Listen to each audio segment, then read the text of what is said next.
नैना के माता पिता का देहांत बचपन में ही हो गया था।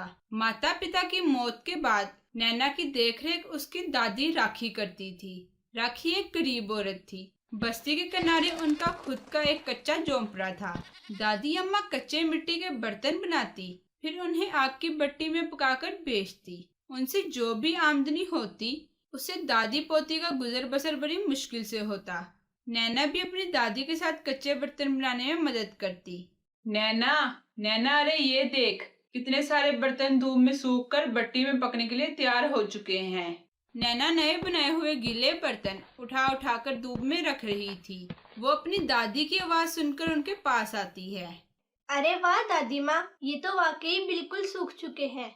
जानती हो नैना, कुछ दिनों बाद हमारे ये बर्तन भट्टी में पककर पूरी तरह से तैयार हो जाएंगे। फिर हम इन्हें बाजार में बेच सकेंगे। देखो नैना, अगर इस बार हमें अच्छे पैसे मिले तो गांव के मुखिया से उधार लिए पैसे भी लुटा पाऊंगी और तेरी शादी के लिए भी पैसे जमा कर पाऊंगी। क्यों नैना, मिलेंगे ना सही दाम? अरे क्यों नहीं मिलेंगे दादी माँ, हम इतनी मेहनत जो करते हैं, लेकिन मुझे शादी नहीं करनी। मैं तो अभी बहुत छोटी हूँ। हाँ बेटी, छोटी तो तू है। जब तेरी शादी की उम्र हो जाएगी तो कौन हमारी मदद करेगा? तेरे माता पिता तो हमें छोड़कर चले गए, कहीं मैं भी ना एक दिन मर जाऊं।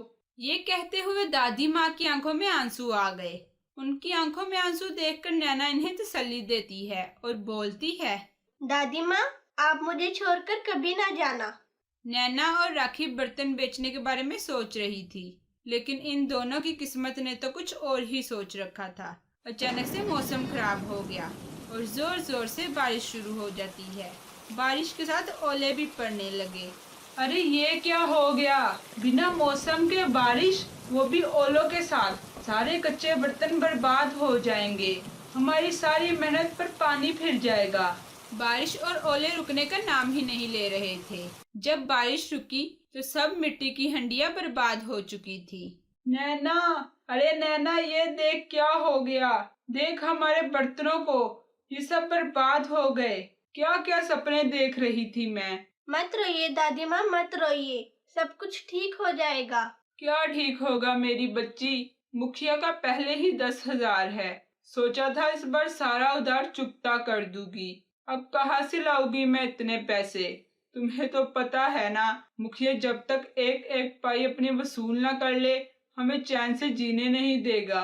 मुखिया रावण सिंह बहुत ही बदमाश था। उसके मन में कभी किसी के लिए दया नहीं आती थी। उसके लिए सब कुछ पैसा ही था। वो सूद पर लोगों को पैसे उधार दे तो देता, लेकिन जब उनकी वसूली का टाइम आता तो वो राक्षस बन जाता। अगले दिन रावण सिंह अपने दोनों चेलों के साथ राखी की झोंपड़ी पहुंच गया। रावण सिंह को देखकर राखी का रंग उड़ गया। अरे ओ राखी अम्मा, मेरे पैसे कहाँ हैं? मुखिया जी, आप तो जानते हैं, बारिश की वजह से सारे बर्तन बर्बाद हो गए। देख तो मैं क्या करूं? बारिश क्या मेरी वजह से हुई है? मुझे अभी के अभी मेरे 10,000 वापस चाहिए। फौरन मेरे पैसे मेरे हाथ पे रख दो। मुखिया जी, कहाँ से लाऊं मैं 10,000 रुपए? मेरे पास तो 10 रुपए भी नहीं है। पैसे लेने में तो तुम लोग आगे आगे रहते हो, और जब लौटाने की बारी आती है तो नाटक शुरू कर देते हो। आज से तुम्हारा ये घर मेरा है, मैं अभी इसका मालिक हूँ। कल से तुम दोनों में से कोई भी इधर नजर ना आए, ना तो गांव के दरिया में फेंक दूंगा। राखी और नैना रावण सिंह के आगे बहुत कमजोर थी। राखी को समझ नहीं आ रहा था कि अब वो क्या करे। छोटी सी झोंपड़ी थी जिसमें वो रहती थी, अब वो भी उनसे छिन गई थी। राखी की आंखों से आंसू बहने लगे। दादी माँ, अब हम क्या करेंगे? बेटी, हम कमजोर औरतें क्या कर सकती हैं? हम गरीबों के नसीब में तो वैसे भी दर्द ही लिखे होते हैं। हम आज रात पंचायत के धरने पर गुजारते हैं, कल कोई ना कोई रहने का ठिकाना ढूंढ लेंगे। राखी और नैना पंचायत के धरने पर जाकर सो गईं। अगले दिन नैना के जीवन में एक नए दुख ने दस्तक दी, जब उसने अपनी दादी माँ को जगाने की कोशिश की। दादी माँ, उठिए दादी माँ, सूरज चढ़ गया है, आप अभी तक क्यों सो रही हैं? लेकिन नैना की लाख जगाने के बाद भी राखी ने कुछ नहीं कहा, क्योंकि राखी इस दर्द भरी दुनिया से बहुत दूर जा चुकी थी। वो भगवान को प्यारी हो चुकी थी। नैना की आंखों से आंसू जारी हो गए। दादी माँ, आपने भी धोखा दे दिया मुझे। आप भी मुझे छोड़कर चली गई। अब दादी माँ को गुजरे हुए 3 दिन हो चुके थे, लेकिन नैना ने कुछ नहीं खाया था। नैना काम की तलाश शुरू करती है तो उसे मोहनलाल मिला, जिसके पास आम के 2 पेड़ थे। देखो लड़की, मैं तुम्हें काम दूंगा। सबसे पहले तुम्हें पेड़ से आम उतारने होंगे और फिर इन्हें बाजार जाकर बेचना होगा। मैं तुम्हें एक दिन के 30 रुपए दूंगा। पेड़ से आम तोड़ना और उन्हें सर पर लाद कर बाजार लेकर जाना, जो गांव से काफी दूर था। इस काम के लिए 30 रुपए बहुत कम थे, लेकिन इन 30 रुपए से 2 रोटियां तो आ ही सकती थी। इसलिए नैना ने वो काम करना शुरू कर दिया। नैना हर दिन बाजार जाती और आमों को अपने अंदाज में बेचती। आम ले लो आम, ताजा ताजा आम, सबसे अच्छे मीठे मीठे आम ले लो आम। नैना बहुत मेहनत से काम करती थी। मोहनलाल नैना की ईमानदारी देख बहुत खुश था। कुछ दिन गुजरे, मोहन अब इसे दिन के 100 रुपए देने लगा। नैना अब इन 100 रुपए में से पैसे बचाने लगी। समय गुजरता गया। धीरे धीरे करके नैना के पास बहुत सारे पैसे जमा हो गए। नैना, मैं आम के पेड़ बेचकर शहर जा रहा हूँ। शहर? मगर वो क्यों?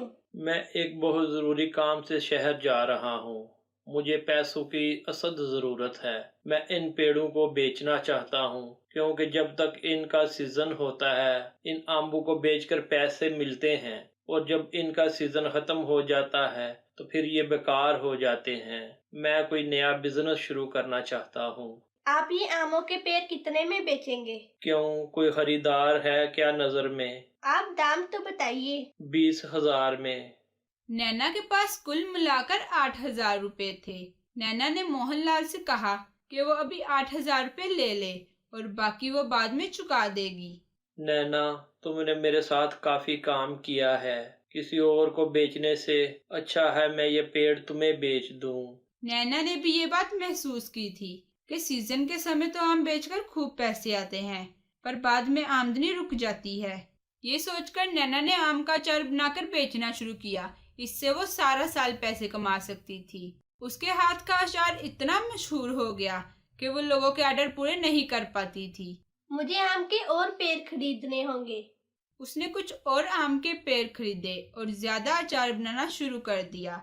नैना के हाथ के अचार की हर तरफ चर्चा होने लगी। उसके पास खूब सारे पैसे आने लगे और उसने इन पैसों से अचार बनाने की फैक्ट्री डाली। नैना ने वहाँ कई लोगों को काम पर रखा।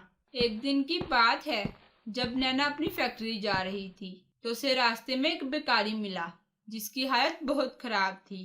अरे ओ, 1 रुपया दे दो बेटी, कुछ खाने को दे दो ना। नैना जैसे ही उसकी तरफ देखती है तो वो हैरान रह जाती है। वो बेकारी और कोई नहीं, रावण सिंह था। एक गरीब को सताने की उसे सजा मिली थी। उसे उसके अपने ही लोगों ने धोखा दिया और अब वो दर दर भटक रहा था। मोहन जब वापस आया तो वो नैना की तरक्की देख बहुत खुश था। मोहन नैना को शादी के लिए प्रपोज कर देता है और उनकी शादी बहुत धूमधाम से की जाती है। फिर वो हंसी खुशी अपनी जिंदगी गुजारने लगते हैं।